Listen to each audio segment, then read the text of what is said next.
এই যে সকালে উঠেই বাবু উঠে পড়ে খেলা করতে বসে গেছে তার দিদুর সাথে।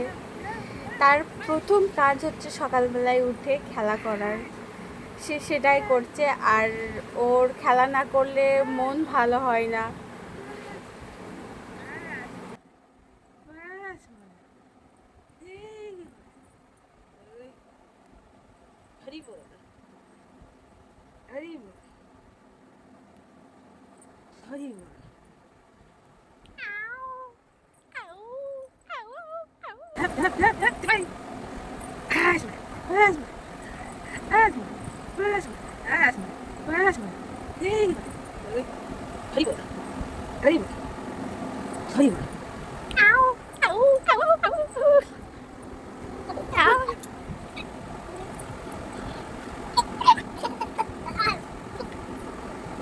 আমি আমার ছেলেকে ভিটামিন D3 ড্রপটা দিই দুপুর 2টো নাগাদ, কারণ ডাক্তার আমাকে 1 বছর এটা কন্টিনিউ করতে বলেছে।